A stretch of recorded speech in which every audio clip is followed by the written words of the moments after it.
Akkam jirtu hordoftoota maamiltoota koo nagaa keessanii nagaan waaqayyoo manaa fi kallattii jirtanitti isiniif haa ta'u. Roon kanaaf haaraa taatanii noora manni kun mana keessanii chaanala kana sabiskiraayib sheellaayii gochuun gara maatii keenyatti dabalamaa isiniin jenna. Warroon mana kanaaf immoo maatii taatanii sheellaayii gochuun viidiyoo kana hanga dhumaatti caqasaa isiniin jedha. Egaa akkuma beekamu YouTube kanarratti holmaa sharafaa karaa ethio blak market.com yookaan gabaa gurachaa yookaan hawalaa isa jedhamuun guyyaa hundayyuu jechaadha. Akkasuma karaa baankiitiin illee akkuma beekamu immoo baankii qaqqadareen qabadhee dhufaa jechuudha. Ethio blak market egaa akkuma beekamu biyyoota 20 qabadhee dhufaa guyyaa har'aarree akkasuma biyyoota 20 qabadhee dhufee jira jechuudha. Akkasuma karaa baankiitiin akkuma jedhe egaa baankii qaqqadareen qabadhee dhufaa maqaa baankota garaagaraa akkasuma jijjiirannaa yookaan sharafannaa isaanii baankonni hundumtuu garaagaraa waan ta'eef anillee guyyaadha guyyaatti baankii garaagaraa qabadhee dhufaa jechuudha. Ethio blak market garuu akkuma beekamu biyyootuma 20 guyyaa har'aa qabadhee dhufee jechuudha. Baankii garuu guyyaa kalee baankii hojii gamtaa Oromiyaatiin qabadhee dhufee guyyaa har'aa baankii daldala Itoophiyaa yookaan nigdi baankiitiin biyyoota 6 qabadhee dhufee jechuudha. Akkuma beekamu baankiin akka Ethio blak market miti. Ethio blak market guyyaatti jijjiiramaa oola jechuudha. Baankiin garuu akka Ethio blak market otoo hin taane torbee tokko torbee lama guyyaa 5 guyyaa 6 jijjiiramuu danda'a jechuudha. Akka Ethio blak market miti. Ethio blak market hanganamaa fi hangalgalaa kan guyyaa hundumtuu sekeendidha sekenditti utuma san onlaayinii irra jiranii yoo hin jijjiiramaa jechuudha. Akka salphumatti akka baankii miti jechuudha. Kanaaf ani immoo baankii qaqqadareen qabadhee dhufaa jechuudha. Akkuma dura dubbadhe guyyaa kalee baankii hojii gamtaa Oromiyaatiin biyyoota 5 qabadhee dhufee jechuudha. Guyyaa har'aa immoo baankii akkuma jedhe baankii daldala Itoophiyaa yookaan nigdi baankiitiin biyya tokkotti dabalee biyyoota 6 qabadhee dhufee jira jechuudha. Egaa akkuma beekamu biyyoota akka Ameerikaa doolaarii, Kanaadaa doolaarii, Awustiraaliyaa doolaarii, Hoomar riyaala, Duubaa dirhaama, Saawud Arabiyaa riyaala, Baareen dinaara, Kuweet dinaara, Joordaan dinaara, Chaayinaa yeewwaanii, Paawundi sterlingii, Yuuroo, Koronaa, Turkii liiree, Ijipshaan paawundii fi kan kana fakkaatan salphumatti karaa Ethio blak marketiin biyyoota 20 jechuudha. Karaa baankiitiin akkuma jedhe baankii daldala Itoophiyaa yookaan nigdi baankiin biyyoota 6 kanneen akka Ameerikaan doolaara, Duubaa dirhaama, Saawud Arabiyaa riyaala, Paawundi sterlingii, Yuuroo, Kuweet dinaaraa jechuudha. Salphumatti biyyoota 6 qabadhee dhufee jira jechuudha. Guyyaa har'aa biroonni hundumtuu karaa Ethio blak marketiin qannasanii jiru jechuudha. Ethio blak marketii guyyaa kaleerree qannasee jira. Guyyaa har'aarree dhugaa dubbachuudhaa fi torbee kana keessa Ethio blak marketii baay'ee qannasaa jira jechuudha. Torbee darbee keessattuu guyyaa tokko baay'ee ol ka'ee ture. Guyyaa har'aarree guyyaa kaleessaarree Ethio blak marketii qannasaatuma jira jechuudha. Yookaan torbee dhuftu immoo yookaan ol deebi'aa hin beekamu. Garuu ammaaf qannasee jira jechuudha. Biyyoon hundumtuu guyyaa har'aarree qannasanii jiru jechuudha.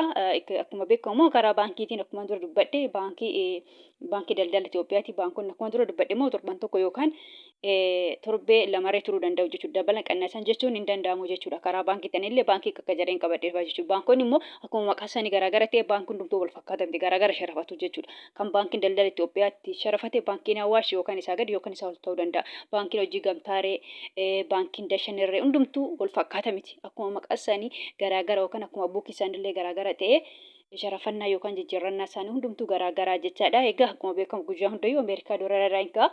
Guyyaa har'aarree akkasuma Ameerikaa doolaara irraa hin ka'a jechuudha. Ameerikaa doolaarni tokko guyyaa har'aa karaa Ethio blak market.com yookaan gabaa gurraachaan jechaadha. Birii 100 fi birii 80 fi saantiba 26. Akkasuma immoo Ameerikaa doolaariin tokko karaa baankii daldala Itoophiyaa yookaan nigdi baankiitiin birii 100 fi birii 54 fi saantiba 20. Kanaadaa doolaariin tokko karaa Ethio blak marketii yookaan hawalaadhaan birii 100 fi birii 30 fi saantiba 63.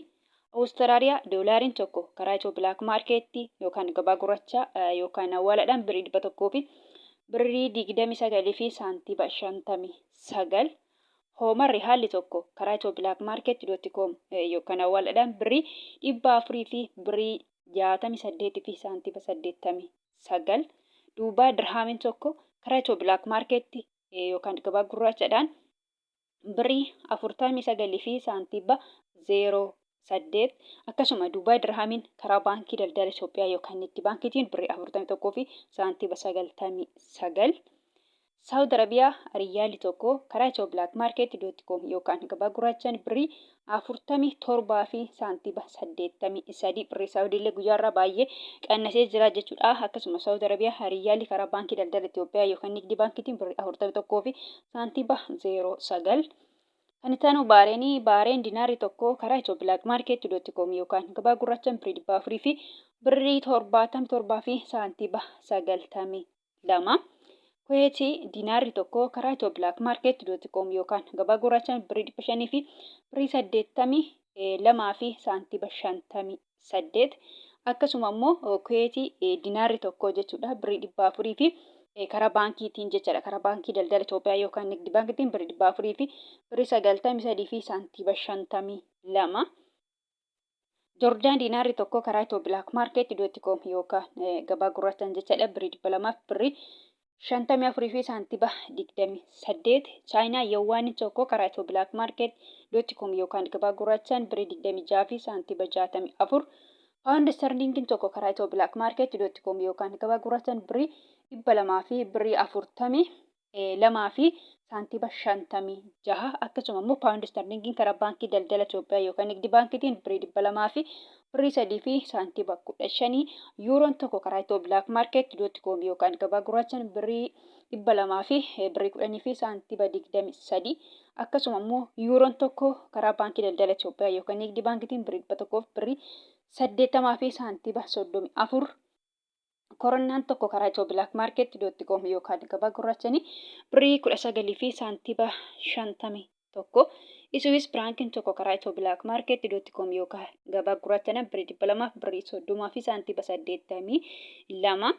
Turkii liireen tokko karaa Ethio blak yookaan gabaa gurraachaan birrii 3 fi saantiba 93. Israa'el sheekeliin tokko karaa Ethio blak yookaan gabaa gurraachaan birrii 64 fi saantiba 28. Ijipshaan paawundiin tokko yookaan birriin Ijiptii tokko jechuudha. Karaa Ethio blak yookaan hawalaadhaan jechaadha birrii 3 fi saantiba 45.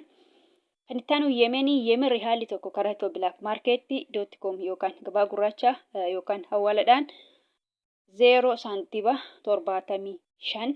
Hindii ruupiin tokko karaa Ethio blak yookaan gabaa gurraachaan birrii 1 fi saantiba 89.